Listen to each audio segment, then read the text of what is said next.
Welcome, everyone, to the April board meeting for Ignite CDA, Coeur d'Alene's Areas Urban Renewal. If we'd all please rise for the Pledge of Allegiance. I pledge allegiance to the flag of the United States of America and to the republic for which it stands, one nation, under God, indivisible, with liberty and justice for all. Thank you. And now I need to entertain a motion to amend the agenda for executive session, please. I'd like to make a motion that we amend the agenda to include an executive session under Idaho Code Section 74-2061F on the agenda for today's meeting. The executive session is to communicate with legal counsel to discuss pending litigation. This item was not included in the original agenda posting because developments in the case just came to light about an hour before the meeting, and therefore the item could not have been included on the agenda 48 hours ago as required by law. I would request a roll call be taken and reflected in the minutes.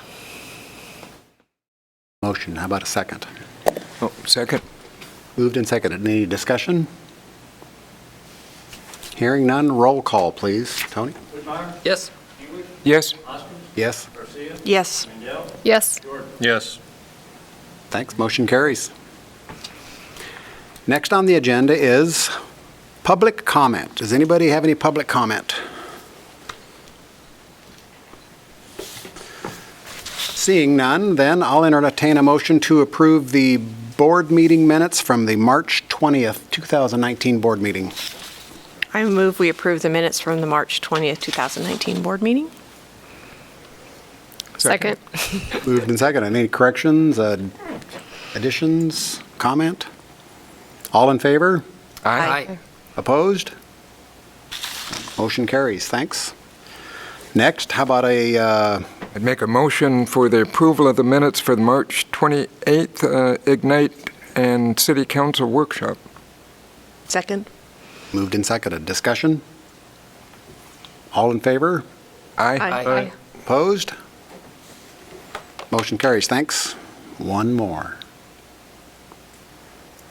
The special call board meeting, April 4th, 2019. I will move to approve the special call meeting minutes from April 4th, 2019. Second. Moved and seconded. Any discussion? All in favor?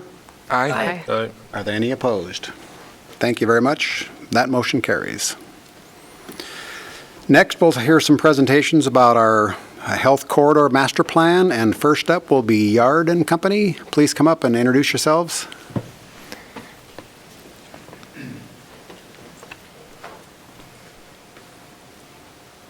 Good afternoon. My name is Joe Nickel with the Yard and Company. And I'm Chris Sajas with Leland Consulting Group. Dan Remick with Century West Engineering. Well, thank you for having us today. Thank you to Tony for organizing us and helping us prepare for this meeting. And thank you all for your time in letting us share a bit of our experience and approach to how we'd like to be an extension of your team in helping figure out the future of the health corridor. Based on the guidance been given about how to approach this presentation, we've decided to really focus on letting you inside our heads a little bit, and we'll share our approach and how we think we can tailor it to the specific needs that you have outlined in your request for proposals. But we'll keep it pretty high level, pretty conversational. I understand that you all may have questions as we go through this and that we have a allotted amount of time, so please feel free to interrupt, ask questions. We're all up here to help facilitate that as much as possible. Okay, thanks. So I'm a little bit like a lot of folks in Coeur d'Alene in that I have a lot of fond memories of this district. That tall, extremely handsome man with his eyes closed is my dad. And my relationship to this area began in 1986 when we moved up here. And my dad was one of a small group of ER docs at the emergency room at what was then a community hospital. Serving the needs of the community, a kind of consolidation of two existing hospitals. But it was way more than just a hospital, right? Before there was Silver Lake Mall, before downtown is what it is today, which is an amazing growth story unto itself. This was a center for the community, both geographic as well as kind of socially and culturally. This is where I learned how to swim at Ironwood Athletic Club, now under a new name, where I learned how to play soccer. You can see me touching the ball there. That's also where I retired from playing soccer. And this is where my dad played softball. This was a place where people came and spent time together as families, as a community.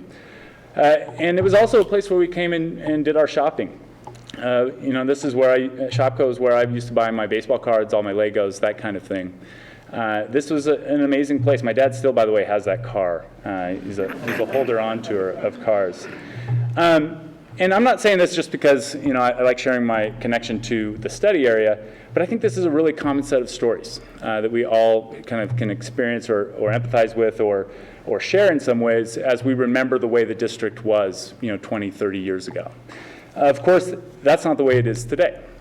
It's evolved from a community hospital to one of the region's largest employers. It's an economic powerhouse for the community. It's part of a really amazing national healthcare network that provides amazing trauma and other services to the community. And it's the hospital itself is an amazing development unto its own that's starting to feel the pressures of being constrained by things like the interstate, Highway 95, and surrounding uses. There are other things that are happening in the district today that are worth noting. It kind of sits at the intersection of changing trends in how we live, how the market for retail, demographics are changing, how healthcare services are being provided, the technology behind those services. They're all starting to exert influence at this kind of inflection point for the future of this district. So just from my walk today, refreshing my memory of the district, you can see, things that are indicative of retail changing in the Shopko's future. Uses that were there 30 years ago along US 95. New housing coming into the district. Really amazing infill, showing that people want to live closer to this district in ways that they maybe previously didn't, want to live closer to work. But amidst all that, some struggles with leasing and filling up certain building types and office product that exists in the district today. And of course, there's traffic, right? I think that's pretty prevalent in the studies you've conducted to date, up and down not only 95, but on the adjacent streets. And with our experience and our approach is that this is indicative of success on one hand, but when you start thinking about the future, to be really intentional about thinking about how to increase network capacity without compromising things like walkability, transit, biking, that kind of thing, as well as the development and investment by the private sector that you want to see on those streets. And it takes a really nuanced approach when we start thinking about public goods like streets and thinking of them as more than just as a way to move cars, but as public spaces. Right now, this is kind of a good snapshot of how the public spaces are being used today. This Starbucks green space by the drive-through I caught this morning on my morning coffee, or how people are trying to walk up and down 95, the walking groups that course up and down Ironwood, or the bikes trying to get through the district. There's a lot to think about when thinking about how people move throughout the district. So since that time where I was at Shopko buying my Legos, I've been doing a lot. And our firm and our experience has been working in the very types of districts that you all are looking at here in the health corridor and helping them manage change and growth. So this is a shot from Seattle, where once a bunch of abandoned auto dealerships sat outside of downtown, now became a new district that houses a young startup called Amazon. Moving on from there, working with the Cleveland Clinic and Case Western Reserve in Cleveland to work with their urban redevelopment agency to rethink how public space, public goods, parks, recreation start to bind together these institutions and anchors for the Cleveland community and become a platform for those institutions to grow together and not further apart. More recently, we're actively working in Memphis with St. Jude Hospital. St. Jude, if you know Memphis, sits outside of downtown, right next to a lot of single-family neighborhoods. And so we are helping them figure out how to deploy with their Community Reinvestment Agency $95 million in tax increment financing over the next 14 years to make sure that the public goods associated with the growth of something like a hospital start to improve the neighborhoods around it. Partnering the institution with Live Local campaigns and ways to allow people to live and work closer to the amenities that they want to see in their neighborhood. And then just the last example of places that we're working that are responding to similar challenges that you're facing too is the University of Cincinnati, Cincinnati Children's Hospital, and UC Health Hospital Networks, working with the city and the Urban Redevelopment Agency there to really figure out how private sector growth can start to achieve job goals, employment goals, quality of life goals for the surrounding neighborhoods, as well as for research and development that supports the hospital anchors. So I've just given you 4 very different examples of how different places around the country have responded or are responding to similar challenges that you are facing. And we look forward to figuring out what goals you have that you want to achieve for your district and tailoring those lessons and bringing that experience to bear in working with you all. One of the things that we will do if we are so fortunate to get selected, the first thing that we will do is sit with you and chart out a course for how the next 6 months or so will unfold, what milestones you want to achieve, what are the goals of the project, really start to understand beyond what you skillfully laid out in the RFP to really start to dial in a specific scope of work, a schedule with milestones, and a fee associated with that to deliver those as an extension of your team. But we do know enough right now to be dangerous about what your needs are out of this process, and so we've just begun to chart it out as a job to be done to help us think about how we can be an extension of your team. The first job is to help problem solve around growth and what it should look like in the district, and to substantiate investments to reach those goals through thoughtful and careful economic impact analyses, which Chris will be leading substantially on our team. The third is to engage the community and project stakeholders, build consensus and uncover shared values, principles, priorities for what needs to happen in the district over time so that we're lifting all boats and not just the boats of a couple key users, so that the district ties together as a unified place. The fourth is establish an organizational framework and priorities for the health corridor, helping think about who's going to wake up every day thinking about the growth and development of this place. What tools are they going to bring to bear to help facilitate that growth? A lot needs to be figured out, paired with a great master plan vision in that regard. And then to that end, similarly, establish district roles and tools that will allow them to creatively and collaboratively implement this vision over time. So shifting gears a little bit to how our process works at kind of a high level in meeting those objectives. We're a little bit different than a standard AE firm in how we approach our work. We brand ourselves as an urban growth firm, which means that we're essentially a mashup between urban design, planning, and economic development, and community development and what we call community operations. My background is architecture and design. My partner and co-founder's background is in managing an urban redevelopment district for 10 years. And so we bring that kind of two-pronged approach to every project that we bring. We differentiate our process from kind of standard procedure in a couple ways. This is a snapshot or kind of a depiction of the way the typical planning process works. Where on the left side, we camp out in a church basement or in a boardroom, and we cook up a really ambitious 30-year plan for the future. We engage a lot of people, we put a lot of dots on maps, and we come up with a good plan. And then what happens, time goes by. We are all working behind the scenes to try to implement that vision. A lot of hard work goes on to do so. And then if we're lucky, some kind of development, whether it's a street, a park, development, happens on the other side. But what happens is a lot of time goes by, right? It takes a lot of hard work. You all have done this in some way or another, and have been part of these processes that leads to a lot of fear, frustration about nothing happening or too much happening, or when something does happen, it's not reflective of who we are. That kind of thing that starts to compromise that end result quite a bit. What we've found in our work is to really fill in the gap that occurs between those two ends. We still think that it matters to come together over a consensus about, generally speaking, where we want to go in the future. And of course, we still want to see investment and growth happen, improving our quality of life, improving investment prospects, growth, economic output, whatever the metrics are on the other side of the diagram.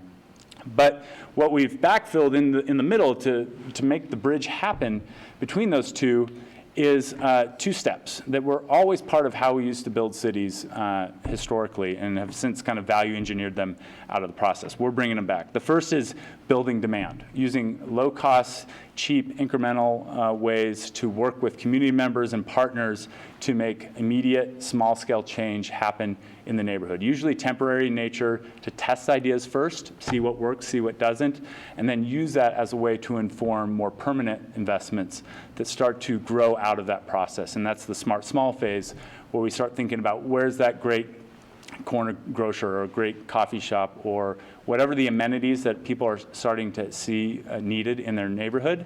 We start to spin that out of the build demand process in the smart small phase, where we then can start to shape a new story, brand, identity for the district that then shapes the development that comes out on the other end. This is a smart process that allows the stuff that takes longer to achieve on the right side to see results in a quicker time frame right out of the planning process. So momentum is carried forward. So a little bit about our team. The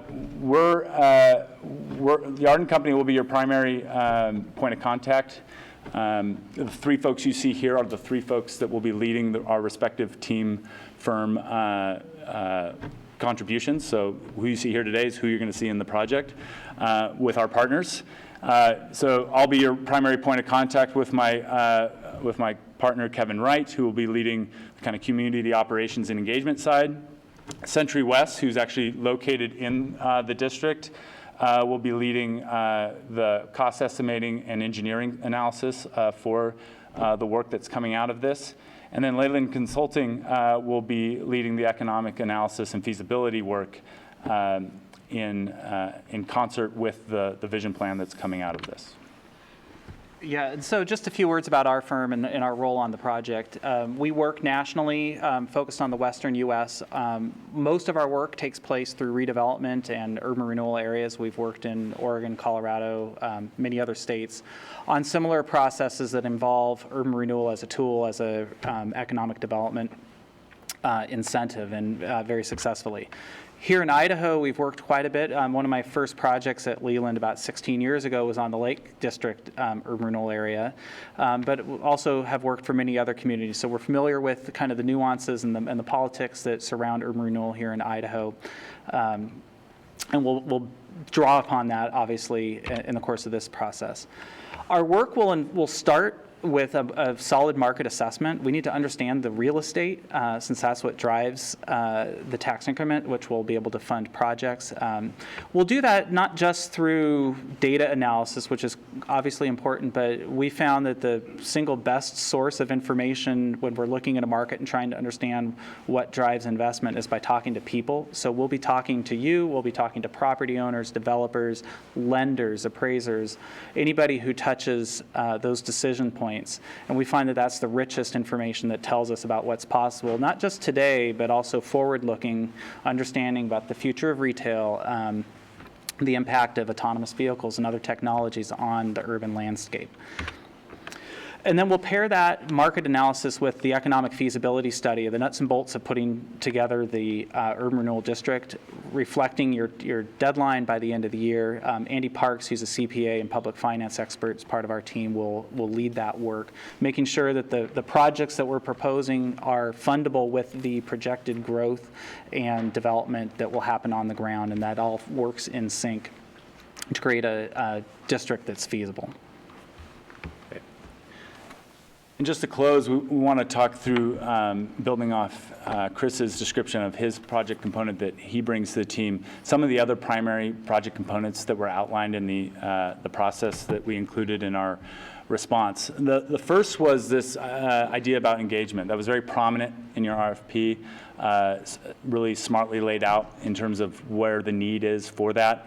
We think, and in fact, we wrote the book on how to do public engagement that brings community and builders together in a creative way, so that we're not just in the boardroom or the church basement, but we're actually out in the district, in the neighborhoods, meeting people where they are today, understanding their story, what they see as needed in the district, pair that with what we're learning in other types of research that Chris and others are providing on the market side, for instance, and pulling that together into a really strong summary of understanding about what's happening in the district today and where it should go into the future. We start to use that then to inform in our second phase of work what we call scenario and story, where we start to test different alternatives and trajectories based on sound, soft, and hard analysis that we did in the first phase on where you might take the district. And that involves not just images like this that depict image, character, scale, that sort of thing, what public spaces, streets start to look like, but also some of the less sexy stuff, the kind of behind-the-scenes tools and guides that help the public sector ignite others, make decisions throughout each kind of step of the way. So what I'm showing here is a kind of back-end toolkit that we prepared as part of the Memphis St. Jude work, where on the left side of the screen you see a kind of one-stop shop for the entire package of development tools that the organization can bear, ranging from facade improvement grants and small micro grants on one side based on one set of conditions, all the way to gap financing and participating in projects in much bolder and more significant ways, all based on various factors. And then to inform how decisions get made. Sometimes the group sitting around the table in year 1 isn't the same group sitting around the table in year 5 or 10. So how do we sustain kind of objective, smart decision making into the future, that it's flexible and nimble to changing conditions, but also keeps in mind the community values, principles, priorities at each decision along the way. So creating a scorecard that decision makers can use to release funding or whatever the case might be, to make sure that that decision is a smart one. And then when we start to move into the third phase of work and start to make decisions about where we want to go, and Chris's work is starting to mature, and the TIF model starts to kind of yield results that we're starting to understand. We're starting to pair that with a really smart phasing strategy, what we call phaseology, that understands what do you focus on in the first 36 months, what do you do from years 3 to 5, and then 5 to 10 beyond that. And start to pair that with kind of very clear imagery and drawings that talk about what initiatives are happening in those first 3 months or 3 years, while the bigger ones are taking form. So here we even illustrate the cranes on site for a particular development, while we're doing some of the more tactical, surgical, early phase stuff in the foreground, and then that starts to inform what might happen as a result of those early phase initiatives. And that's all backed up with a work plan that we put in the cloud that allows all project stakeholders who are involved to kind of track progress, make adjustments where necessary, make sure everybody's in their right lane, doing what is expected of them, and that accomplishments are being tracked accordingly. So just to close, we articulated this, we think, in our response, but just to reiterate why we think we're an appropriate and great selection to be an extension of your team. We're here to help you problem solve around growth, and do that by creatively bringing people in the community and people who are going to be involved with building the future of the district together. We have a mix of global and local master planning and economic feasibility experience with a strong basis in the Idaho Urban Renewal District Planning environment. We've successfully built and ran urban redevelopment agencies and municipal finance organizations and have extensive experience in creative public-private partnership structures that can help achieve some of the goals. And then we have, through Dan's firm's experience, a lot of cost estimating, civic infrastructure, as well as funding programs for that infrastructure, so that it's not all on the back of of public finance, but there are other funding streams that we can layer in to achieve, say, street improvements, traffic improvements, that kind of thing. And then finally, we have the capacity to bring all of this experience to this project to meet your goals on your schedule and to meet the milestones as you've currently laid them out. So with that, I don't know how we're doing on time. I don't see a timer, but any time that we have left, we're happy to take questions as you have them. Questions, comments from the board? I have a question. Could you give an example, and when you started out talking about your process and having the build demand and start small is the bridge, can you give an example of what some of those start small projects or prototypes might look like, maybe in the case of St. Jude and Memphis? Because I think I heard that they're not necessarily, they're temporary and used as testing. Can you just give an example of what some of those might look like? Yeah, I'll finish with the Memphis example, but I'll give you a visual first. So first, I'll start on the engagement side. So the two images on the left are from Memphis. In the bottom image, we started programming just nightly bike rides around, just as an activation to test which streets would be in the future maybe appropriate bike boulevards or bike routes. So even during the planning phase, we were doing some small micro tests. The next phase up is actually the image on the upper left, where we actually reoccupied a vacant warehouse that everybody wanted to tear down, and we showed value by actually hosting and programming an event in there as part of the planning process to share some of the, I mentioned the scenario and story, that different alternatives for the way the district could unfold. But the real win there is that everybody saw what that reactivated building felt like. None of them had been in that building, and actually now that building is part of an adaptive reuse project that's happening in the district.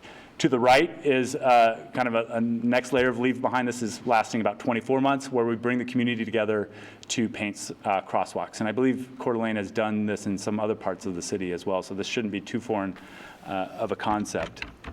And then just to show you how we strategize that in more kind of planner speak, this is a depiction in East Cleveland where we're showing things like an artist alley, a adaptive reuse of a building into a coffee shop, a outdoor dining patio, all using things like food trucks, recurring event programming, so people are used to coming there on a weekly or even a nightly basis in some case.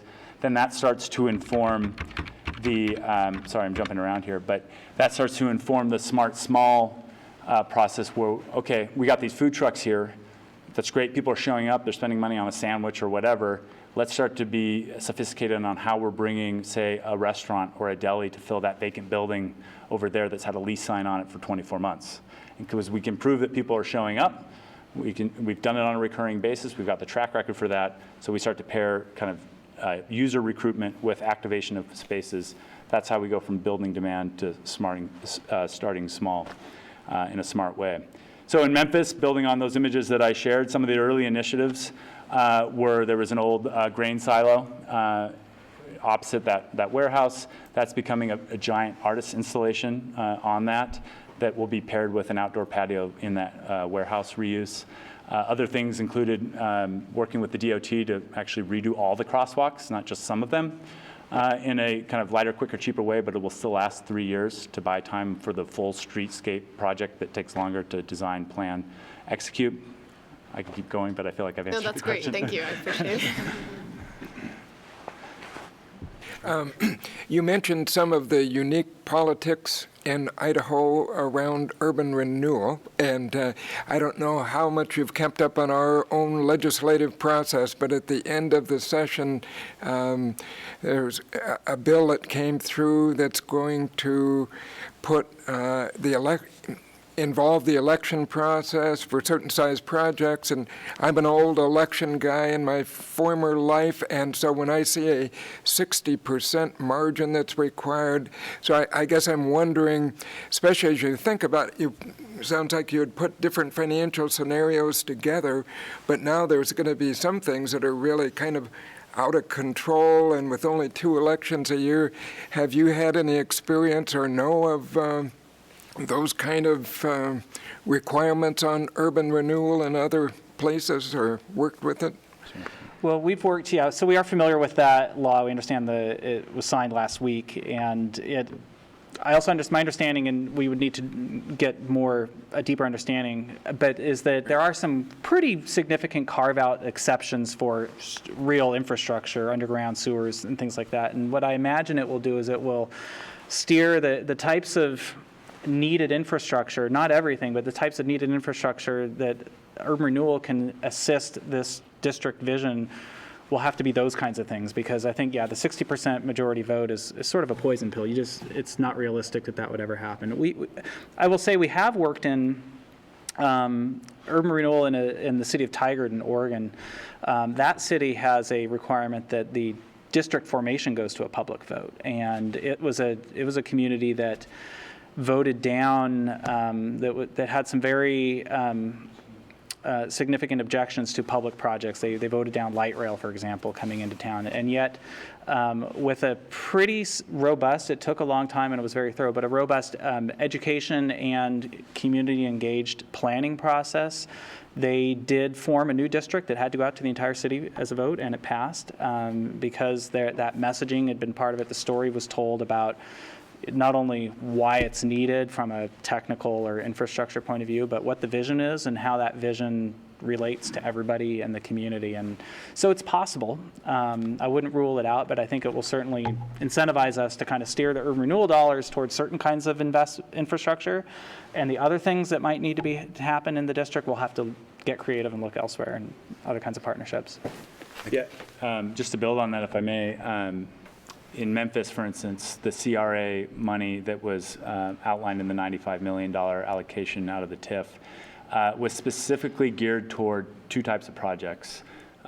Sewer infrastructure, as kind of Chris talked about, as one channel that could go here, but then affordable housing. And this was a district where affordable housing was in spades, and what the neighborhood was wanting was more market rate housing. So if you think of the TIF in that case as part of a stack of tools that you have, it became incumbent on our partners and clients in town there to backfill that with other sources and means. So they got creative. One program that they installed with St. Jude was a Live Local program that I briefly mentioned before, where the institution actually realized a benefit to having its employees living closer to the campus. And for them, they could justify a pooling of money around 3 or 4 different institutions to create a market, essentially for market rate housing, so that we were getting more balance in the environment between needed affordable housing and workforce housing, but then also market rate housing, so that it was more diverse. And it became another way for the neighborhood to achieve its outcomes rather than feeling stymied by a narrow definition of how those dollars could be used by the TIF. Thank you. Any questions or comments? Good presentation. Thank you very much. Thanks. Thank you for having us. Yeah. Next up will be the HDR team.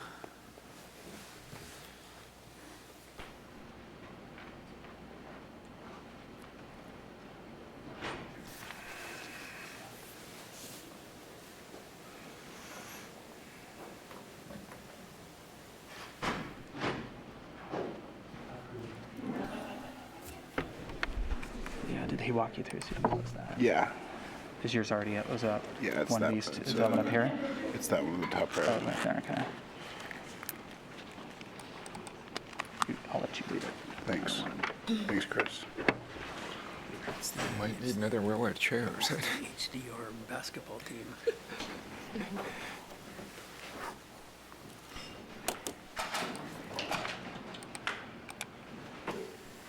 Have we gotten? Where are we?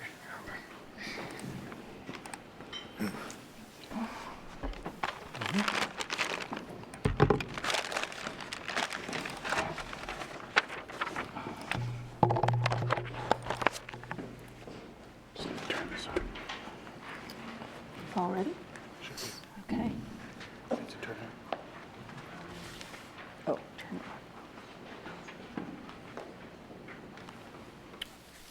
on. Okay, are we ready? Good afternoon. Let me make sure I have the mic appropriate. Can you hear me? Yep. Fantastic. Ignite CDA Board and the Coeur d'Alene community, you all have a great challenge and opportunity in front of you. The team and I have spent the last couple of days in the whole health corridor, and we've seen some great opportunities to increase connectivity, vibrancy, and economic benefit. So together, we have assembled a team that focuses on master planning and visioning, real estate economics, transportation planning, and community outreach.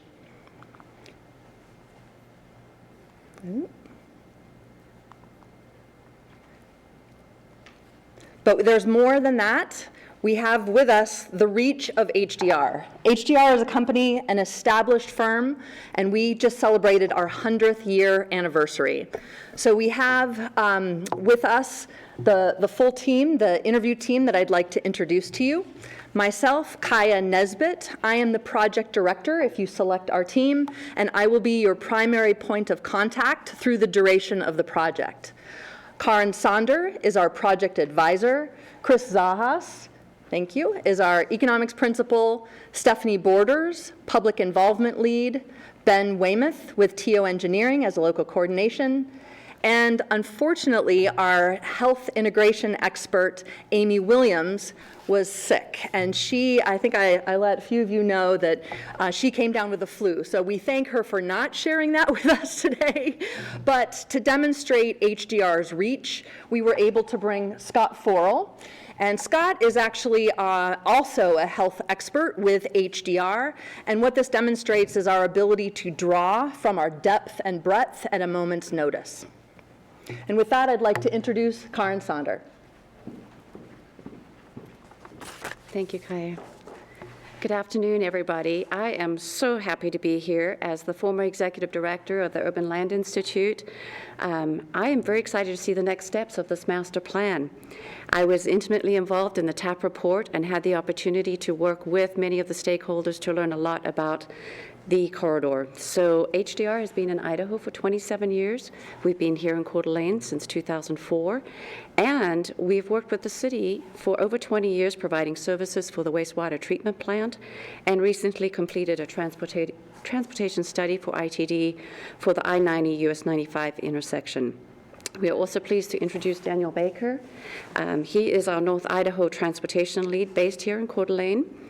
In addition, we have teamed on many occasions with TO engineers, and our local team includes Ben Weymouth of TO. Thank you. What I wanted to share with you, first of all, is that our relationship with HDR is a long one, and it's a strong one.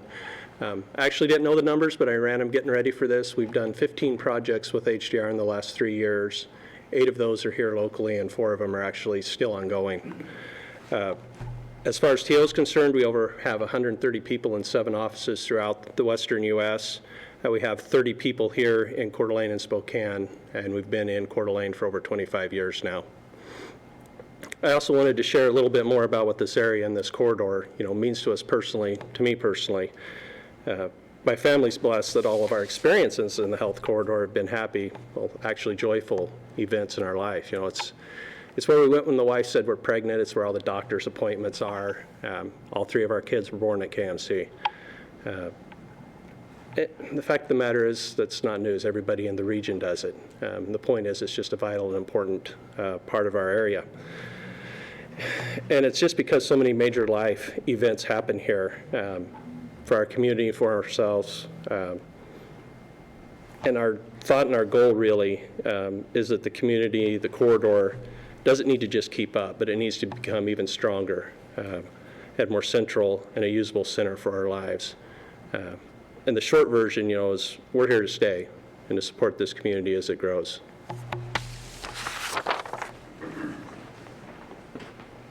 Thank you, Ben.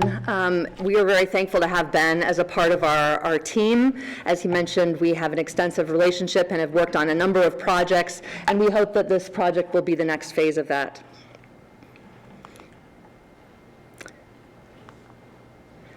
So over the next 15 minutes, you asked us to answer 3 key questions.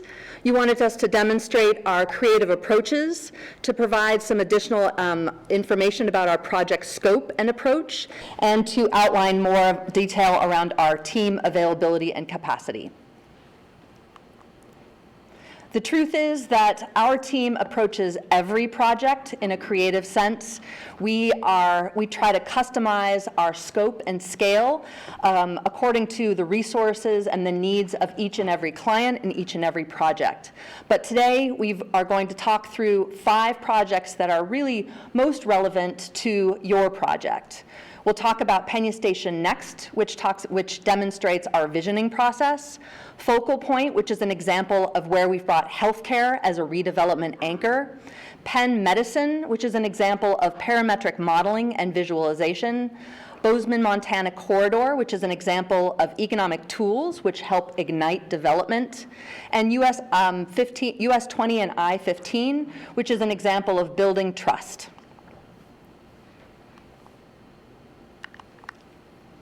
Having trouble with his clicker, I apologize. Maybe I need to just...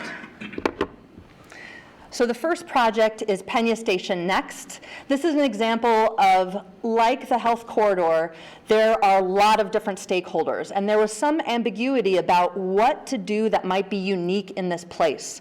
So what we did, which is typical, it's part of HDR's core value, we started by listening. We reached out to the community, we created a stakeholder group, and at the very beginning, we incorporated them as a part of our visioning charrette. And what that did was really set the stage and created clear goals and a clear vision that set the project up for success.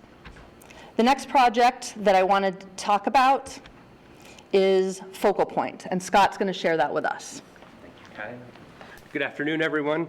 As Kaya mentioned, thanks for allowing me to step in for Amy. I've spent 20 years engaging healthcare clients across the country on very complex projects, kind of running the gamut. And so I'm excited to be here today and actually look towards improving the health of those within the community by driving this redevelopment forward. And so I want to speak just about a couple of projects. This first one is Focal Point. It's in Chicago. Similar to KMC, it's an independent community hospital, a little smaller, about 150 beds, but they were really driving to redefine what a community-centric health offering is, and then use that to actually spark not only development, but also the improvement of the health of everyone within the corridor. It started off as 11 acres that were donated by the city of Chicago. It has since grown to nearly 25 acres. And so as you look up, the hospital is in kind of the back left, so still a dominant player, but it has really helped to frame a community engagement area with activities, with an amphitheater. You can notice a lot of green space, green roofs, and then probably most importantly was bringing all of the complementary services, so primary care services as well as other retail health options, healthy eating options, and you can see them wrapping kind of the bottom of this corridor. And so in many ways, we can kind of see this and extend that vision, and I think you are ahead of the game with KMC, and this statistic really stuck out to me. The fact that employment has grown at KMC over 70% between 2010 and 2017. I think it shows the commitment that KMC has made to invest in the community, and now the community can reinvest in itself and then ensure the success of KMC going forward. The next one, I'd like to dive a little bit into some detail here, and this is Penn Medicine. It is a project that has about a $2 billion build on it. Really, really complex. It's on a restricted site, and the politics are unbelievable there. And so the client was challenged with actually getting decisions made in a timely manner so that they could see the impact on the budget. So what you're seeing is a model that's being fed a massive amount of construction data as well as construction cost data so that they could make decisions quickly. And we want to bring that same methodology to you. And so whether we're talking about an individual space or a building or a tenant or an intersection or the overall redevelopment area, we want to use data so that you can help make decisions faster. Thank you. And I'm going to talk just a little bit about a project that we worked on at Leland Consulting Group in Bozeman, Montana. I've had the privilege of working with HDR on, I think, 8 projects and counting of urban corridors. This was not one of them, but it has some relevant lessons to the health corridor. So Bozeman has a midtown. It's not like your midtown. Theirs is much more like the health corridor, if you've ever seen it. It's a former state highway, leads from the interstate to their very vibrant downtown, yet it's really underachieving. It's full of some empty big boxes, underutilized land, and the community was kind of scratching their heads. Why is that the case? What can we do about it? And so they had an urban renewal district in place. And we developed the action plan that they used to identify and prioritize the process, the projects that they would utilize those resources for. And the process we used was really financially driven. So on the front end, we did a market analysis and developed financial models to test for feasibility and really pinpoint what the barriers were to making projects pencil and why they weren't working. And then on the back end for their implementation, we also did the tax increment modeling that showed what the value benefit would be to the community and what the TIF creation would be from those projects, so that the city knew that it was highly leveraging those projects and it was using those limited public resources prudently. Through the course of that process, we identified that parking was one of the major barriers, and our objective third-party analysis gave the city the data they needed and the comfort to make some really difficult policy decisions in a very politically charged environment around parking, because everybody loves to complain about parking. And here they needed to relax the rules a little bit and allow a little bit higher density, and that immediately triggered investment and development along the corridor that's now resulted in some built projects as well as many more that are in the pipeline.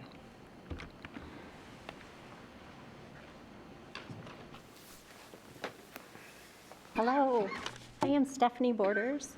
I am the public involvement lead for HDR in Idaho, and I am just one of more than 100 strategic communications professionals at HDR.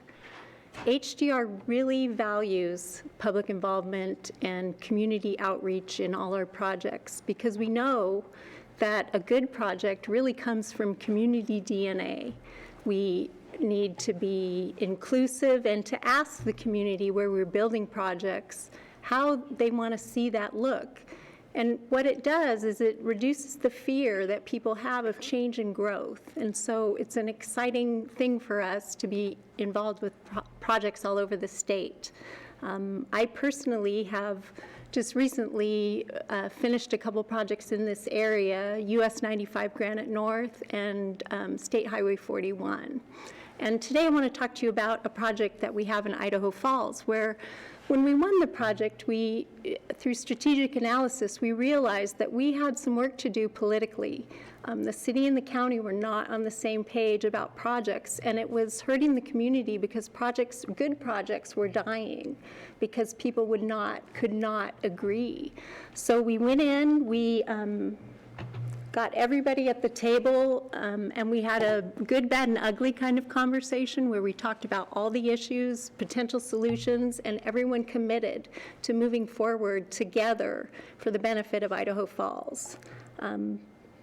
You have a unique challenge now, thanks to urban renewal and the changes the legislature just made for you, that it's an imperative thing now more than ever that we get community on board. They are informed, they know what this means and why it's such a benefit to the community, so that if it does go to the ballot box, they understand why they need to vote yes for this plan.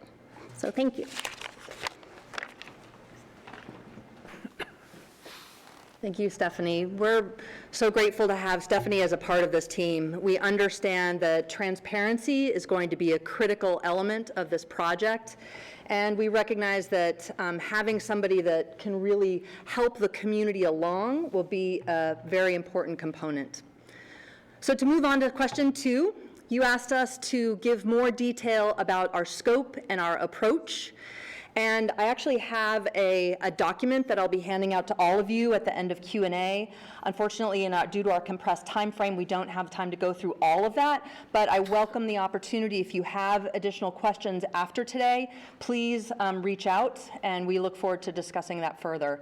The two things I wanted to highlight that are unique to the approach and scope that we propose is the use of a scoping meeting and a sprint charrette. These are two things that we've used time and again, first in the scoping meeting to get everybody on board, to make sure we have clear goals, we have a committed team that is empowered to make decisions, and then a sprint charrette is a way to use a compressed time frame to develop a wide range of ideas, ranging from large and big moves to those that might be smaller just to get things started. So we'd recommend using that. In the scoping meeting, we think it's important, specifically on this project, that we answer three key things. One is the level of detail that will be needed as part of the plan in order to get the redevelopment plan adopted by the end of 2019, which we understand is a really critical goal. Second is to scale and right-size the community involvement. So working with Stephanie, we would need to work with you and understand where the key moments are to engage the community and make sure we have the right representation all the way through. Third, Scott demonstrated to you a few of our visualization tools that also may be helpful in scenario development. Now, both that and the community engagement can range widely in terms of the amount of time and money. So we want to, in the scoping meeting early on, work with you to make sure we're right-sizing both of those. Question 3 you asked us was to detail a little more our availability and capacity of team members. I don't expect you to read all of this right now, it's really small, but that too will be part of the packet that I give to you at the end of Q&A. But just so you know, we have the reach and the breadth to draw from, and also the team that you see before you today is committed to the success of this project. So to wrap up, there are really 5 key things I want you to remember. One is our team brings a great combination and balance of world experience and local knowledge. We are committed to the need that we understand of having an inclusive process, but also one that will help set you up to create an implementable plan. Third, you have this great opportunity to build on healthcare as an anchor for the whole for the health corridor. And fourth, what we've created for you to enable the success in that project is really a multidisciplinary team. So not only do we have experience in master planning and economics and feasibility, we have deep experience in leading community involvement and also transportation. We know that connectivity and mobility is a critical issue within this district and this corridor, and we have the team members and the local leadership to help make sure those issues are set up to be successful. Lastly, I want to highlight that we are the team that is set up to be your long-term partner. We look forward to this specific project, but know that we have a full design and implementation capabilities. We've done and delivered many scales of infrastructure projects. So we have the ability, we are committed to this local community, we are here, and we look forward to being your long-term partner even beyond the completion of this study. And so with that, I respectfully and humbly ask that you select our team. We want to get started right away. I've mentioned the scoping meeting a couple of different times. We know ideally that happens before contracting, and we'd be willing to actually come back starting next week if selected and get started right away. So thank you. And with that, I'll open up to questions. Thank you. Questions from the board? Comments?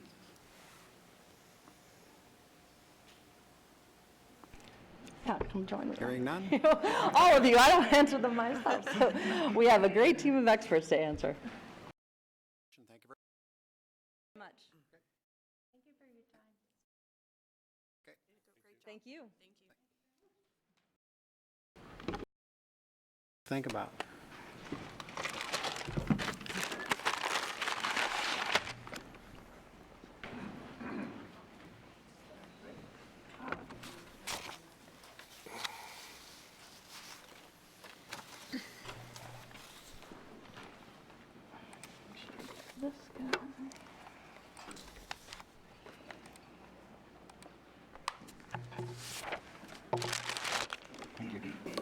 Thank you. Have a nice afternoon. Thank you. Thank you very much. Great presentation. Next up is the Museum of North Idaho presentation. John and team.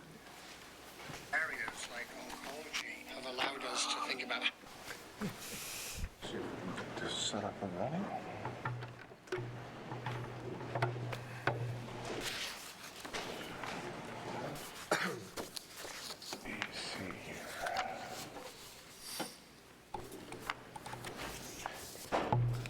And for our viewing audience, if you'd all introduce yourself when you get ready. All right. Okay, good afternoon. My name is Julie Gibbs. I'm the president of the board of directors of the Museum of North Idaho. I'm John Mueller with Architects West. And also today in the audience, we have our executive director, Dorothy Dahlgren, and one of our board members, Tom Richards. So thank you very much for the opportunity to share this project proposal with you today. I wanted to just give a brief background before John reviews the concept with you. And I'd like to mention that as the community is growing, our vision as the Museum of North Idaho is to become a premier regional museum. And our current facility in City Park will not allow us to do that. We have outgrown that facility, and we have been actively seeking new sites for a larger museum. And last year, one of the opportunities we took a look at was an opportunity on the vacant lot at 6th and Sherman, and we considered moving the J.C. White House, which is located at 805 East Sherman, to that location. We did a evaluation of what it would take to move the White House to that location as part of a museum complex. What we learned through that process was that the White House is probably the usable square footage is less than half of what we currently have for the museum. And while it's suitable for administrative space and for perhaps a welcome foyer, it's really not suitable for exhibits. And we just, looking at the costs and the benefits to that, we couldn't make it work. But shortly after that, and just a few weeks ago, John Mueller came to us with a concept for a new museum site in the vacant lot that's south of the City Hall parking lot. And we really liked it. It incorporates the White House, but also gives us some room to build a new and modern exhibit hall that will allow us to become the premier museum of the region that we would like to be. So we took a look at that, and we approached the city to see if there might be an opportunity to partner with the city on this concept. We've enjoyed many years of partnership and value our partnership with the city at our current location in City Park, and we wanted to see if there would be an opportunity to continue that. And so with that, I think I'll turn it over to John. I would just like to acknowledge both the Tubbs Hill Foundation, who we've had several meetings with. They've given us some very good feedback on the concept. And then also Tandon Laundaire and his family, who are the owners of the White House. They've been very good working with us. Okay, Julie, thank you. As Julie said, they had done their evaluation of the White House, and Scott Cranston, whom you all know, had provided advice for them in that effort. And so this idea came forward just on a whim. I'd run into Bob Singletary, heard kind of the same story about the evaluation of the White House, why they couldn't use it. But I got to thinking about a way in which maybe we could make use of it and save that, but do something maybe unique for the museum. And at that time, Scott Cranston was in our office. We were working on the memorial project, and I sort of ran this idea by him, and he said, "Oh, wow, that's pretty interesting. We should take that to their building committee." And so we did, and things just kind of snowballed from there. So going forward in our discussions, if you look at the screen, the lots or the parcels in play are lots 7 through 12 and 2 through 4, which Ignite owns currently, and then lot 1, which the city of Coeur d'Alene owns, but is not accorded to either Tubbs Hill or McEwen. Actually, as I understand it, or we understand it, it's accorded to this City Hall campus collection of parcels. And so a little better view, the area of concern that we're looking at just south of the parking lot and City Hall. And you can see inside the red square, roughly that collection, that part of the neighborhood going forward. And so we developed this idea, and I'll take it forward a little closer here, where we would move the White House to this site and kind of respecting all the setbacks that we're going to have to look at and talk more about, that it would become the centerpiece of a larger complex, or eventually what would become a larger complex, where the White House would be welcome, gift shop, administrative offices, production offices for all the exhibits and things that they would want to do. But then we would set aside space in that collection of lots to build 2 contemporary wings, which we would attach to the building in some fashion. Again, respecting all the things we might want to do with historic preservation and those values. And in so doing, we would allow them to have a really current or contemporary museology space that would allow them to do a whole host of new types of, or more compelling types of exhibits. But also underneath each wing, each one of these wings is anywhere from 3,500 to 4,000 square feet, there would be basement space. And one of the things they need is storage for their artifacts. Their artifacts now are sequestered in a warehouse on the North First Street. They used to be on Northwest Boulevard in the blue building, but now have been moved.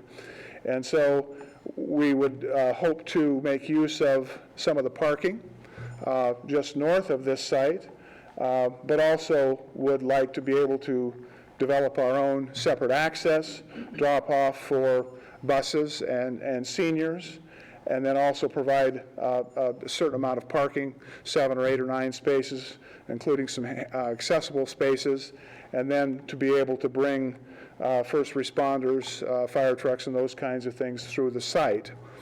So as we took this forward and talked more, one of the early concepts we had showed a lot more parking. I think people were not as enamored with that. I think they were concerned that we had this nice native landscape setting that could have been part of Tubbs Hill, could have been something else, and so we wanted to minimize the development impact, but also maybe look for opportunities to do some other things that might relate to the museum with some outdoor exhibits. Had a really good series of discussions with the Tubbs Hill Foundation and came back with a notion that they would like to have some kind of interpretive program about the history of the hill, which we thought was a really terrific idea. And so going forward, what does this look like? Obviously, if you lay this over the top of the trees and what's there, this fits in rather nicely. We would try to respect this adjacent home's need to have maybe alley access and some buffering.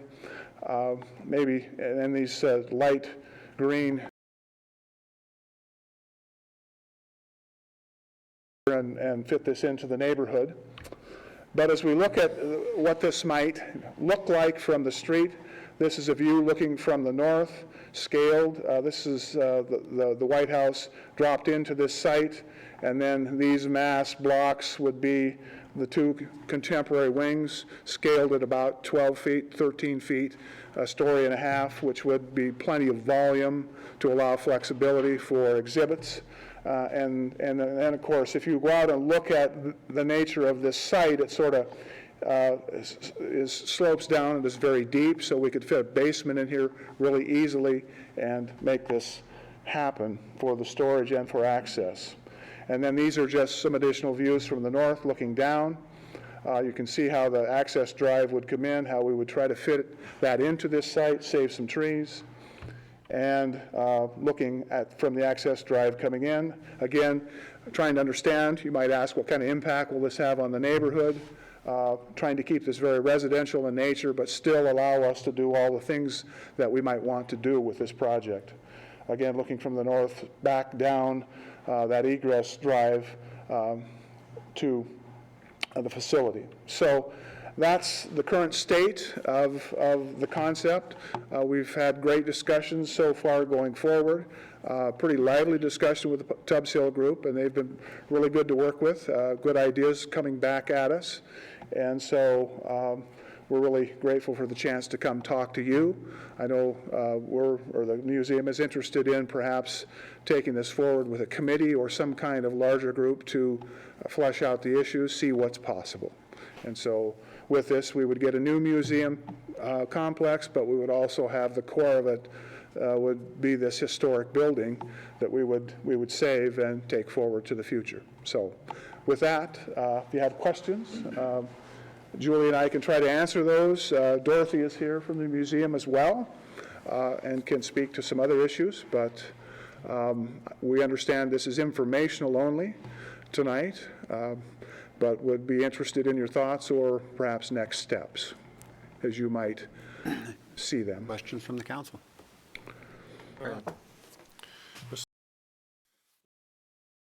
I was excited when I heard about this plan. It's very innovative.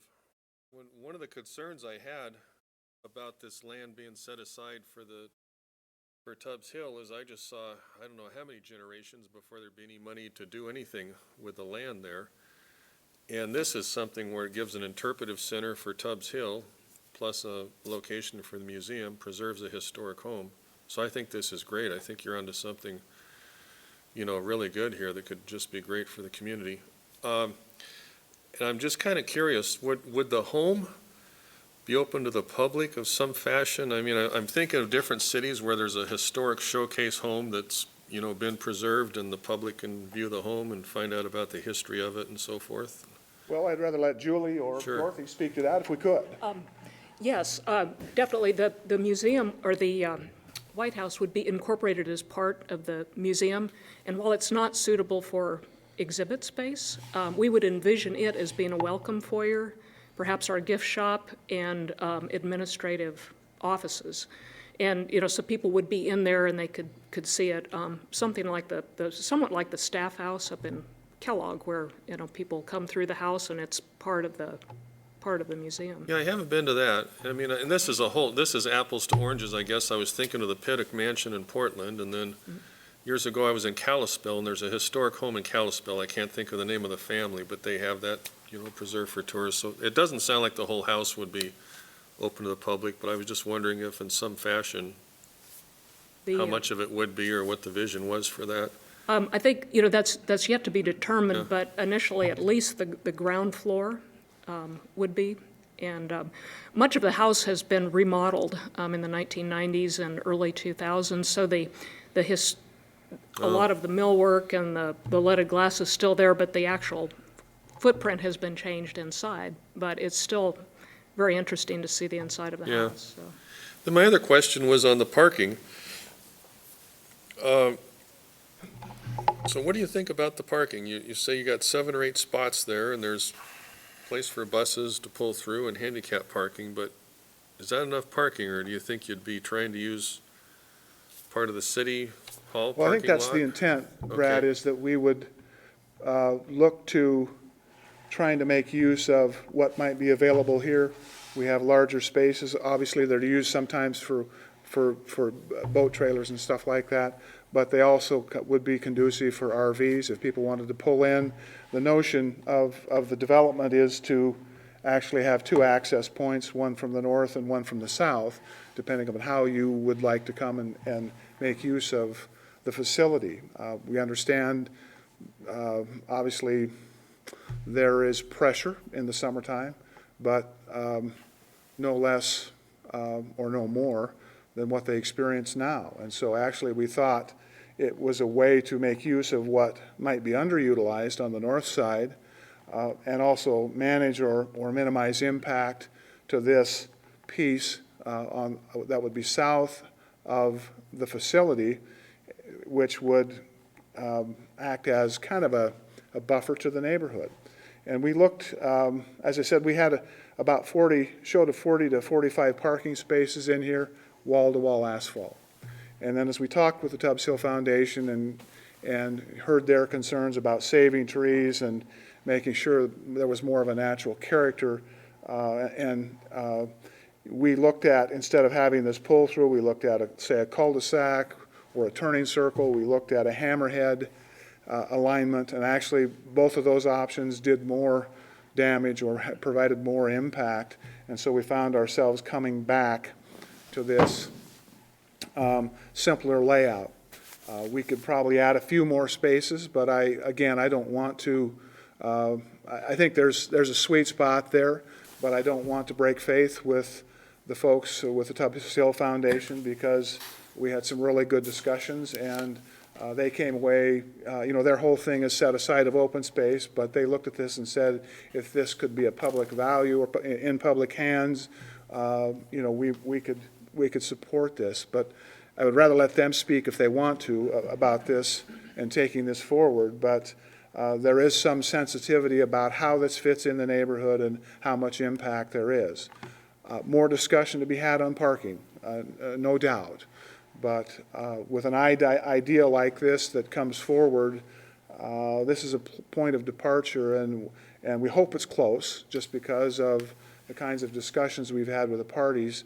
But at the same time, if there's a way to make it better and we can all agree to that, then let's do it. Okay, thanks. Well, I just say again, I really appreciate all the work that the Museum Board and the Tubbs Hill Foundation are putting into this. This is exciting. Thanks. Other questions, comments? Chairman, Mr. Mayor? I was going to say, maybe if I could ask George Saylor or a member of the Tubbs Hill Foundation, maybe just to talk about, because I know there's been some collaboration between the museum and Tubbs Hill, and maybe, George, if you just share with us the conversations and your viewpoint from the Tubbs Hill Foundation. Thank you. Well, yes, we have met with the Museum Board and John on 2 previous occasions, actually 3, I guess, and provided input to the original plans. And then John came to our board meeting last week and presented this concept to us. We approved a motion at that time to support the concept as presented to us, which is essentially what you see here, with the concept, with the idea included that it would become public property, and that open space that is currently not utilized in this plan would remain open space, and that the Tubbs Hill Foundation would have a voice in the ongoing process.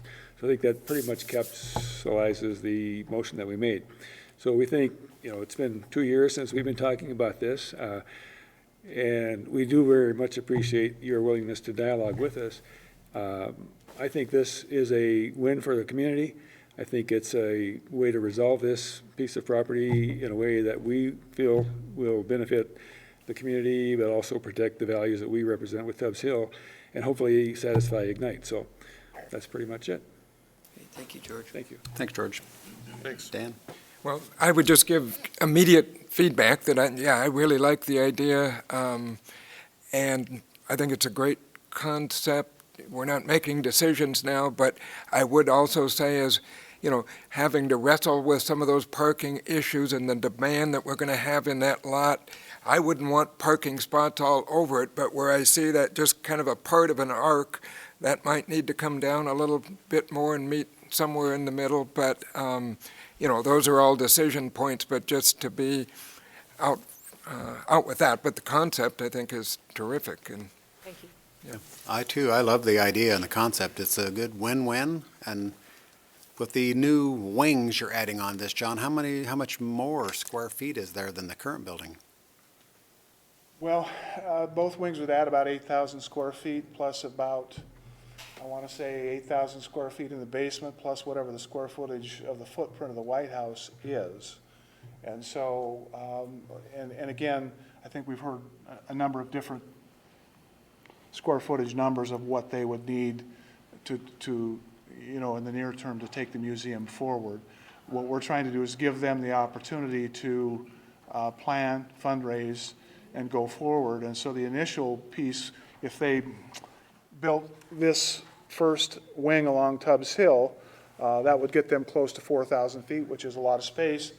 Julie and Dorothy can speak to how well that would work for them, but I have to believe that in some combination with the White House and that wing, that they could effectively take their programming forward with hope to expand to the east in the future. And so, again, if I can grab this thing and make it work, we had envisioned this would be phase 1. This later piece, as fundraising and as need and demand would allow or would push. And how many square feet is your current facility? It's about 4,000. Okay. And I think long-term, you know, we've, with what we would like to do, we've looked at something, you know, in the neighborhood of 15,000 square feet.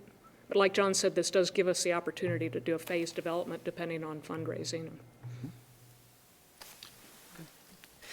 I love it too. I think it's a beautiful project, and it sounds like it's a very equitable and amiable solution to the challenge we have with that particular piece of property.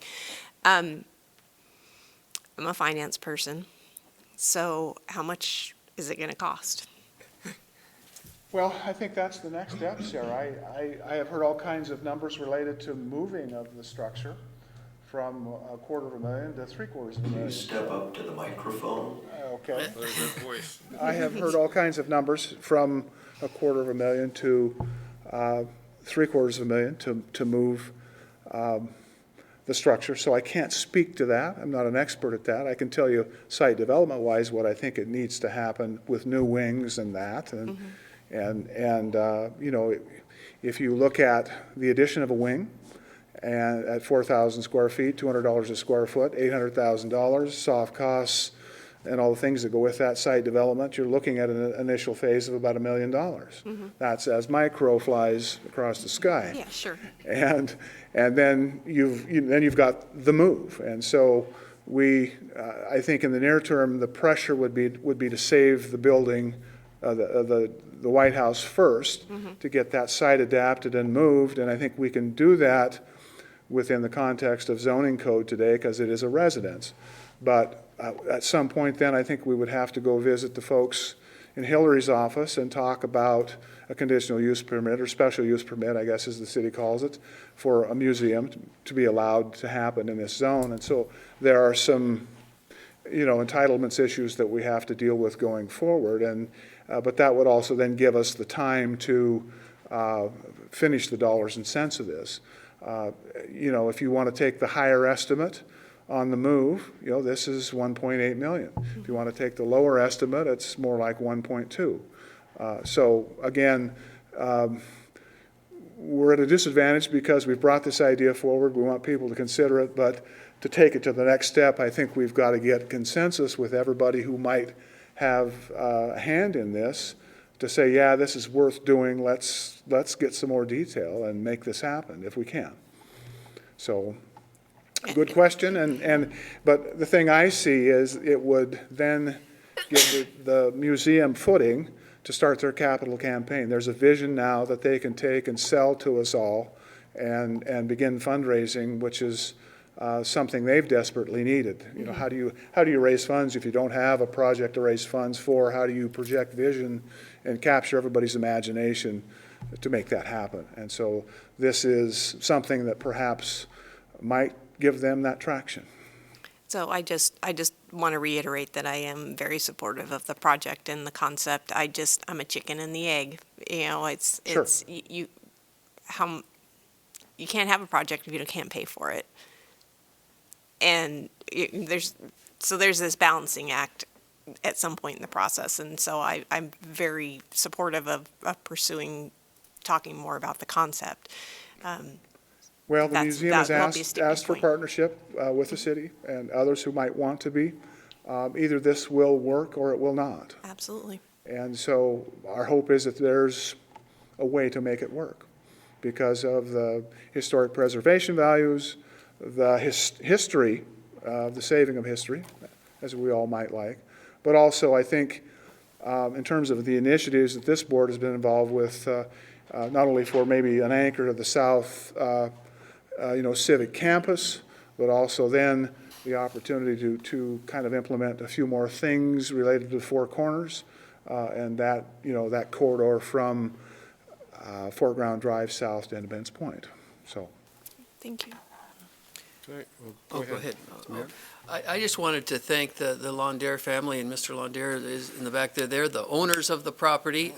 He's known as Tandon's dad. So, but they recognize the importance, the historical importance of that building. But the building in that location is functionally obsolete. but they've reached out and they want to preserve that building. It kind of all started with their idea and talking to some folks that, hey, what can we do to save this house that is from, it's 1906, I believe, John, is the date of when that was built. And there's a history behind the owner of it. It was J.C. White who originally had it. And I believe that's only the third or fourth owner of the home right now. The Lawndair family has had it for a few decades now. But I just wanted to thank them because it really all started with them. Good ideas always start with good people. They started this process and they really recognized the historical importance of that building, the historical importance of our museum, and great job, John, and I want to thank the Tubbs Hill Foundation and the museum board too for working together. And I think it deserves to be moved the next step forward, and it's going to take a lot of work, but it can certainly be a doable project. Commissioner Jordan. I was trying to be quick. One quick question. I know there's a lot of, traveling exhibits and so forth that we can't have right now because of your facility. Would this eventually allow us to have a lot more things like that to expose to the community? We would have some space for rotating exhibits. Okay. I think, wasn't J.C. White? Just a second. You might want to come on before we get the voice from heaven telling us to speak into the microphone. We're still in the planning stages of all that, but we certainly have talked about room for rotating exhibits and bringing things in that are related to our history. Yeah, that'd be great. Mm-hmm. And did the owner of that house, the original owner, own a steamship line or something? Yes, he did own a transportation line. As Julie mentioned, the interior of the house has pretty well been gutted, so the front of the outside would really be what we would showcase, and as she said, the inside would be more as a greeting place and gift shop. Okay. I did bring a couple handouts if you guys want them. You can leave them there on the desk. We'll pass them out. I remember in the early 70s where there used to be a sister to this house next door, and I remember in the early 70s when that was torn down to put a Sambo's restaurant in. And I'm just thinking, if this house was torn down, I agree with Steve, it's functionally obsolescent now for where it is probably. And I think this is great if this can be pulled off, because I can just kind of imagine how sick it would make a lot of members of the community to see this house being torn down. So I think this is great what you're doing. Are we in a position now what would we do here? Would we at some point have a motion that we support this concept? And I don't know if It's not an action item. Not an action we item. don't have on an this action agenda, item. So just for At discussion. some point, tonight. would we want to put that as an action item that we support this concept if Correct. we're all in favor of it? Okay. You bet. All right. Mr. Chairman, and they're going to make the same presentation in the first meeting in May to the City Council. City Council? The good. City Council has gotten a copy of the proposal so far, but John is going to, volunteering his time to come and make another presentation the first week in Tuesday in May to the City Council. Okay. And I hear they're kind of a tough bunch, so. I have heard that. Thank you very much. Thank you very, very Okay, much. thank you. Good presentation. Appreciate it. Committee reports. Finance Committee, the the vacant Commissioner Arman will be Tony. I will take the pleasure of stepping in for Commissioner Arman here and discuss the financial report with the board. So just speaking, you have a packet in front of you with the financial statements. Lake District, the balance sheet. The Lake District experienced a $134,114 increase in cash assets from February month end, due primarily to the sale of the North Park Drive Lot 3 asset. Under fixed assets, you'll see some changes due to that sale. The building and sites line item decreased by $44,850. And the land item under fixed assets decreased by $24,150 due to the sale for Lot 3. Under other assets, the Lake District 2016 Series Note Reserve Account increased by $106 for interest for March. Under liabilities and fund balance, the bonds, the 2017 Series Note line item, we had an increase of $421,500 due to a draw, number 12 on the note last month. We have about $2.3 million left on that note to draw for other projects. All other liability parameters are either unchanged or normal for the month, including a 2% credit to the due to the arch line item due to the county increment check received in March. For the Lake District P&L, the Lake District received $24,405 in tax increment revenue from the county in March. You'll see under the agency-funded initiatives, we had a payment of $421,573, which is our final project payment for the downtown parking garage. And we had a payment of $96,680, which captures the final payment for the Memorial Park construction and subdivision project work on the Four Corners element, or Four Corners project master plan. And finally, at the bottom of the P&L, under property divestitures net, the line item value of $164,172 reflects the sale of the North Park Drive Lot 3. All other P&L expenditures are normal for the operating month. Switching over to the River District, very quiet month on the River District. The River District experienced a $167,654 decrease in cash assets from February month end. All other liability parameters are either unchanged for the month on the balance sheet other than a 2% credit due to the arts from the March County increment check. In the P&L, for a first time in my memory, the River District received $0 in tax increment revenue. So usually we have some penalties, penalty and interest, some back taxes or something, but a big goose egg for that month, and that was an anomaly. Under agency-funded initiatives, the Stimson Mill Site Atlas Project Phase 1, $159,074 to Welch Comer, payment for their planning efforts and traffic study completion.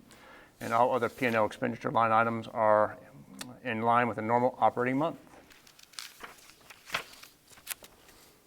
Switching over to payables.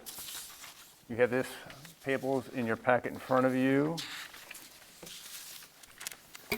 Not an overly large month for the payables this month.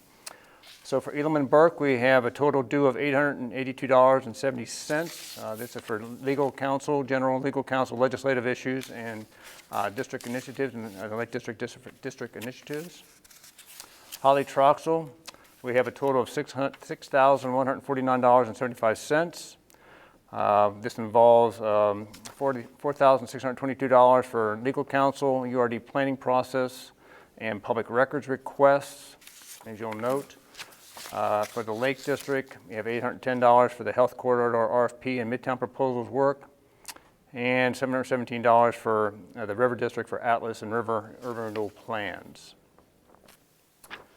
As I shared with you a little while ago, we got a request from the purchaser of North Park Drive Lot 2 for reimbursement for some property taxes that he paid in 2018 that the agency could reimburse him for. We had the same issue on Lot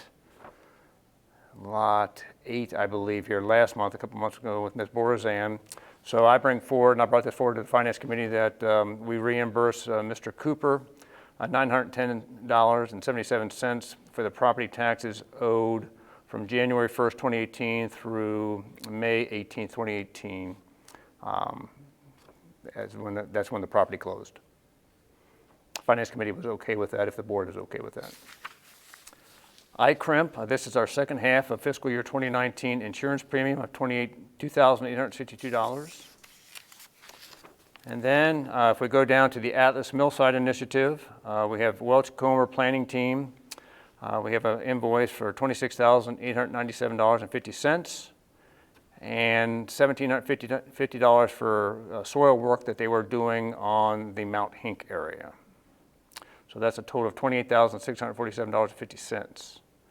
And finally, we have another invoice for the Celtice Way revitalization project from Tila Riviere, $27,705.71. We're still trying to wrap that project up. There's been some delays. Hopefully we can kind of move quickly on bringing this to fruition. If we pay the $27,000 for this invoice, we'll still have about $350,000 left in the contract to pay for remaining, theoretically, remaining costs for the project. But we'll wait and see on that. So all told, the payables for the month are $67,158.43. Entertain any questions you might have. Any questions or comments? I'll entertain a motion to approve the financials and payables as presented. So moved. Second. Moved and seconded. Any further discussion or corrections or comments? Does that include the authorization for that tax reimbursement? Yes. Okay. As presented, Yep. yep. Yes, sir. All in favor? Aye. Aye. Opposed? Thanks, motion carries. Next item I'd like to chat with the board about is just a follow-up to the Ignite City Council workshop from March 28th. You have a copy of this graphic that I'm showing on the screen in your packet in front of you. Just wanted to kind of bring closure to the input and the feedback we got from City Council and the Park and Recs Commission and other stakeholders on prioritization for projects that could be accomplished in the Lake District prior to the district's termination in 2021.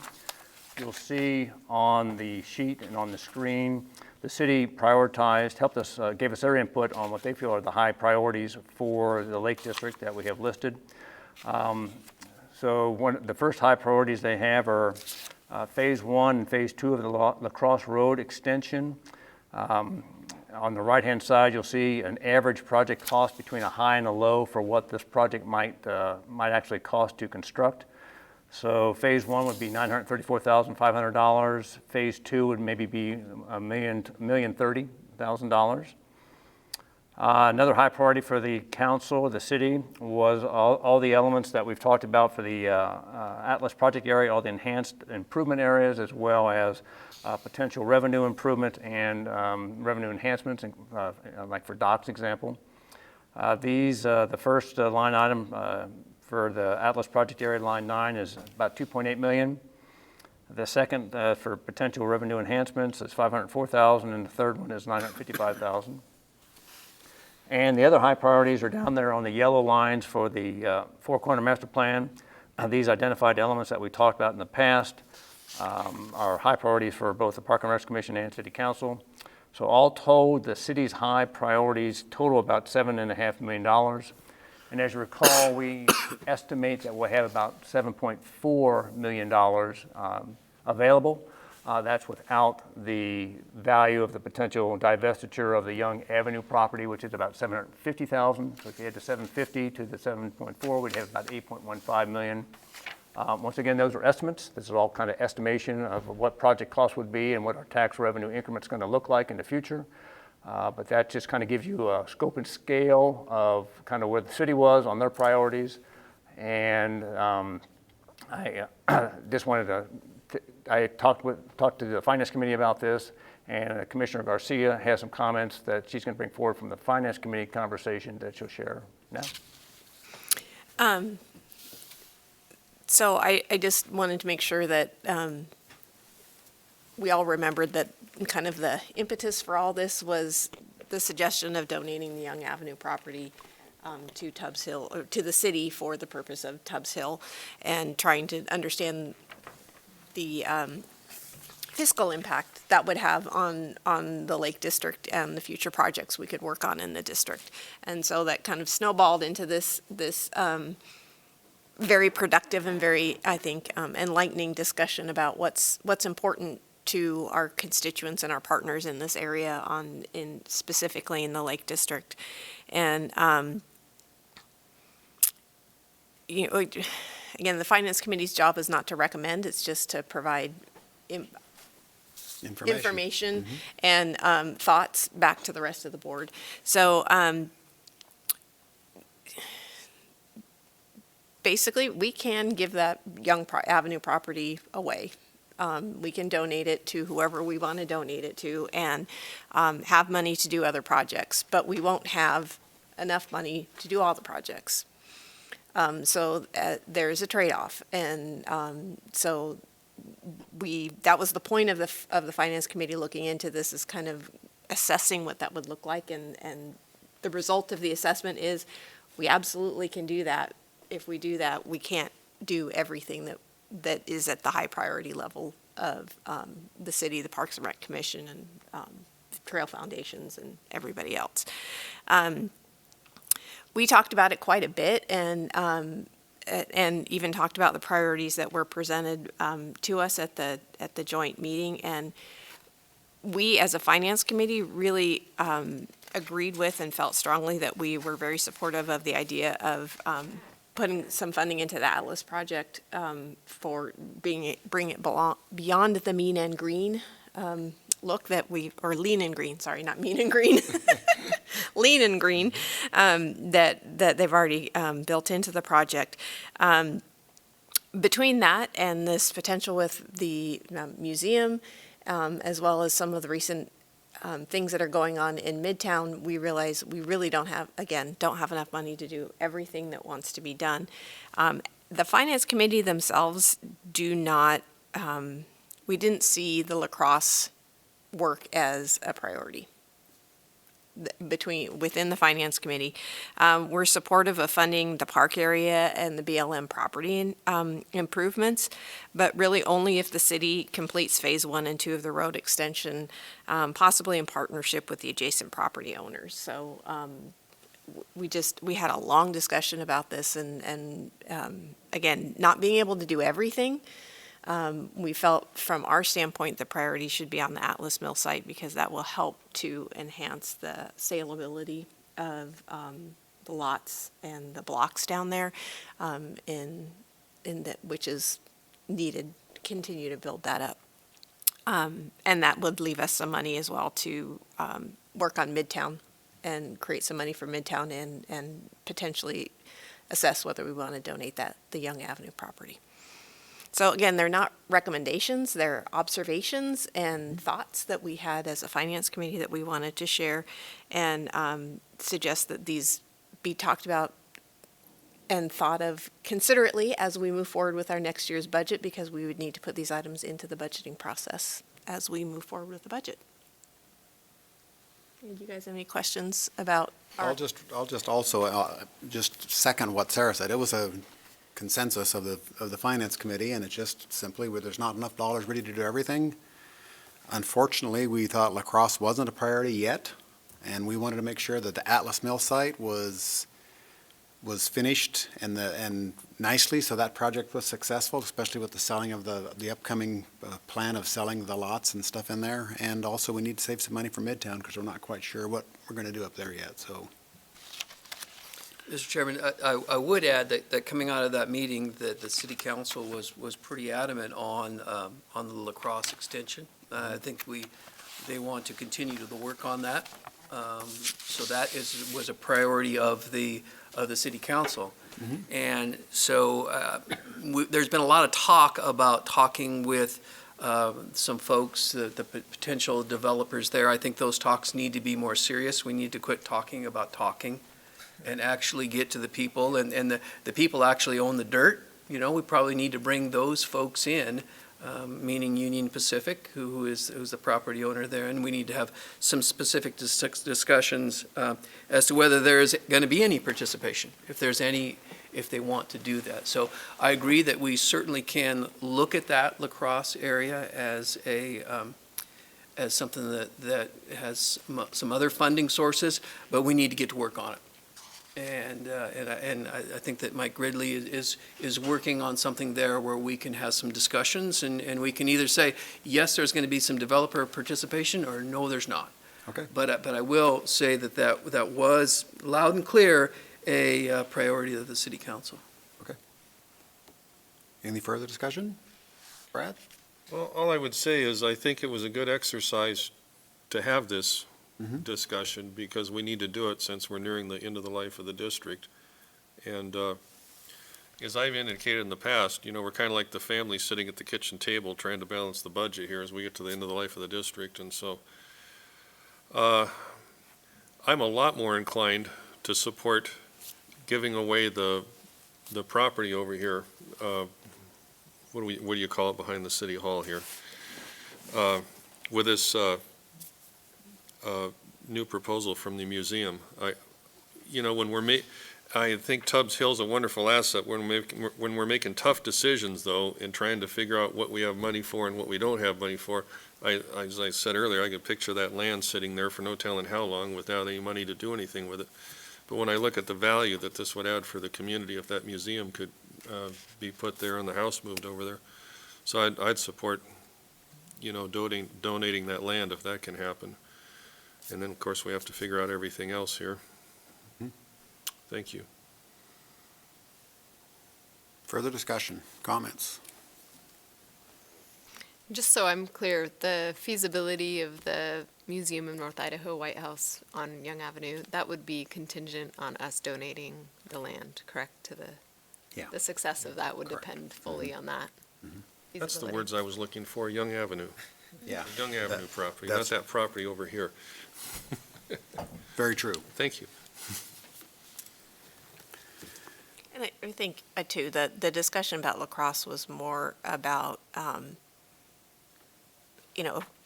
we as a finance committee would put the Atlas stuff above La Crosse if we had to prioritize between the two high priorities given to us by the council, and that we felt that there should be some more discussion about La Crosse Avenue as Mr. Widmeyer said, where is there going to be participation by other people? How much is the city going to participate? Is it all Ignite? I think there needs to be better understanding of that before we can say that, that's on our list. I think before it goes on the list or goes in the budget, that there needs to be more discussion and more understanding of what it all entails. Correct. Okay, good. Moving on, parking, Commissioner Jordan. Okay, Mr. Chairman.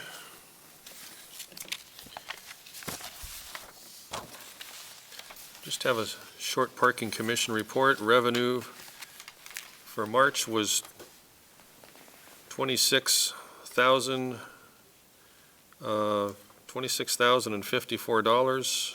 For March, that was 10% higher than last year. Revenue for the quarter, $56,756, 7% higher quarter to quarter. And 349 passes were sold for McEwen parking structure in March. Nice. As it sits, ticket prices for the premium parking up in the new garage on Coeur d'Alene Avenue are set to rise on May 1st. And at this time, no changes to the parking at the library and City Hall. And then I have another report to give you really quick here. I was asked to attend the Midtown residents meeting. It was, I think it was on Friday, April 5th, I think, back then. And that involves some parking and involves Ignite. So I'll give you a quick report on that. We had a lot of people there. It was in the conference room at the City Hall, and it was packed. We had residents and business owners there. And it was lively discussion, like it always is with Midtown. But anyway, I'll give you a quick synopsis here. So the city's going to institute a permit parking program, like has been talked about, and they're working on that. That would affect portions of Reed, Montana, and Roosevelt streets. And they would need 66% of the approval of the residents in any given block to institute the program, so that they have a substantial majority of a buy-in by the residents in that block. And if that block participates in the parking program, it would be $30 per year. And it would be policed. It would be policed by the city police. It would be based on violation reports. As they had time, the city police would go and inspect it and issue a citation. They think what they would probably do is issue hang tags so that you could swap them out between cars, or if you had guests park in front of your house at a get-together, you could give them a tag to hang there.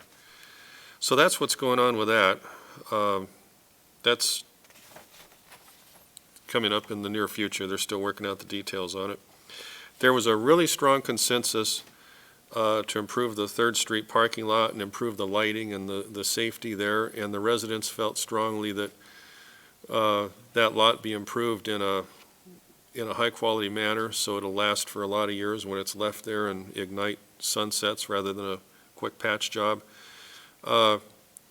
Your outstanding city administrator, Troy, was there also, and he and I explained that the city at that time was in negotiations and we didn't know the outcome at that time, for the house to the south of the parking lot on 3rd Street that the city's acquired, and we were trying to square the parking lot up, and they were strongly supportive of that. And also a little bit of discussion about,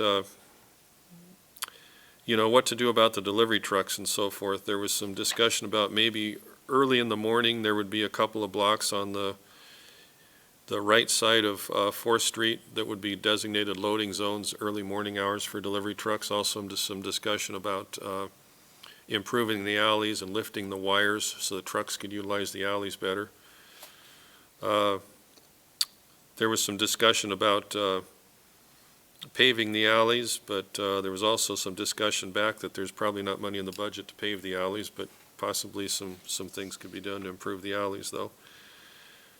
And also, you may have a presentation here at one of these meetings. There's some work being done on sort of a gateway sign that would arch over 4th Street and say you're entering the Midtown District.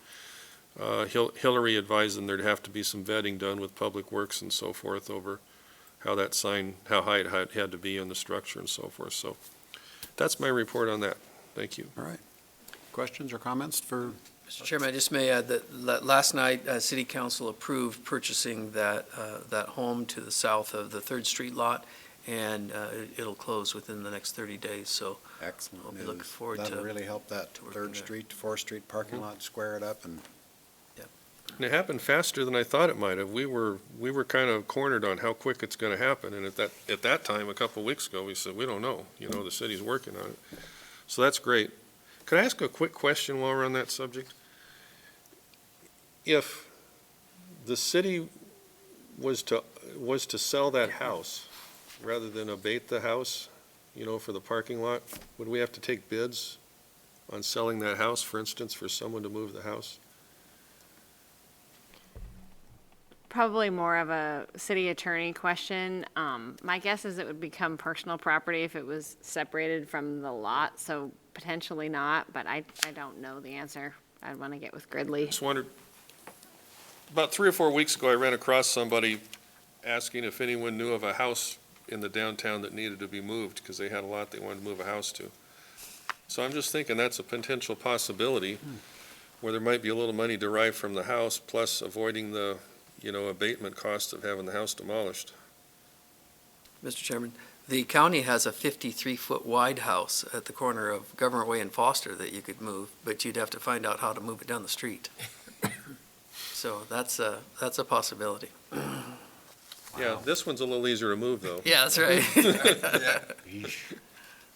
You don't get a whole lot for the houses to move them. I've seen people pay for the houses depending on the condition and so forth, but you do save the demolition costs on it, though. So it's just, that's something that's out there. Anyway, that's great news. Thank you, Mr. Mayor. sounds like a plan coming together. Yeah, congratulations on that. Perfect. Executive Director's Report. Thank you, Mr. Chairman. Just a few items I shared with you. Midtown Ventures. Microphone. Uh-oh. Sorry, I didn't throw my switch. There I am. I shared with you the Midtown Ventures agreement to negotiate exclusively that we have with the Midtown Ventures LLC. As you recall, this is the next step in moving forward with the Midtown project that the board selected here recently. The main issue I just wanted to share with you regarding this negotiation agreement is the time frame. So the effective date of the agreement would be the date that the board approves the agreement, which theoretically might be tonight. The principals of the Midtown Ventures Group already have signed the agreement. They support it, and I have their signatures in place. So if the board were to approve it tonight, the effective date would be this evening, April 17th, and some timeframes would start. So as of the effective date, we'd have a 60-day time frame for the developer to submit final design plans to agency staff.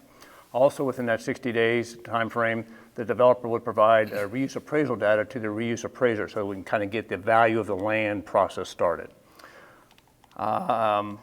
After that information is shared, within 90 days of the effective date, the fair reuse appraisal will be completed. So These are kind of outline dates. We try to move these along as quick as we can, so if the developer's got us the information on final design and appraisal information, we kind of get the appraiser going and shorten these timeframes as much as possible. And that's what the Midtown Ventures folks would really like to do. They're anxious to get moving on this. And the final date is 180 days from the effective date. We finalize a disposition and development agreement for the project, which really ties down all the facets of the project, from land divestiture to any other public improvements, timeframes, and commitment by both parties. So if the board is acceptive or is agreeable to this agreement, we can kind of get the project off the ground and moving forward. So you need a motion on to accept the Yes. agreement To approve the agreement. negotiate exclusively. So moved. Second. Discussion or questions? All in favor? Aye. Opposed? Motion carries. Thank you. Just a couple initiative updates, Mr. Chairman, just on the Memorial Grandstand project. Project is still moving forward. My understanding is that Walker Construction will bring a contract to City Council for City Council's review on May 7th. Hopefully that we can kind of get a contract in place and getting the project moving forward. There's been a few delays, a few issues that have cropped up, but they're still aggressively pursuing moving forward on this process. And finally, just the North Idaho Collaborative Education Facility still going strong, and unless Commissioner Garcia corrects me, they're still looking for a May 2019 completion date. That's what I hear. It's looking great. It looks really good. That's all I have, Mr. Chairman. I had a question on the Midtown Grandstand with the recent legislation being signed. Where you have a deadline we're trying to meet, or is there concerns? Or Memorial? You mean Memorial? Memorial Grandstand, sorry, yeah. Legislation doesn't take effect until July 1, so since we'll be under contract before that, we'll be able to complete these improvements. So that's the short answer. Okay. Thank you very much. Board Commissioner comments. Anybody have any comments? I have a little one. I just want to let everybody know we've sold 9 of our 10 lots there. So if we had a beautiful subdivision built by Mr. Boyd and his team, and Brad has really worked hard at getting the lots sold, and there's one left. So thanks everybody for all their hard work on that. Now, public comment. Any public comment? I'll entertain a motion to enter executive session.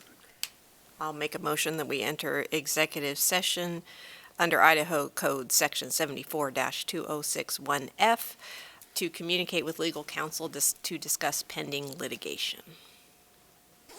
Second. Moved and seconded. Roll call. Whitmire. Yes. English. Yes. Jordan. Yes. Mandel. Yes. Garcia. Yes. Hoskins. Yes. We're adjourned. That's a wrap. Thank you.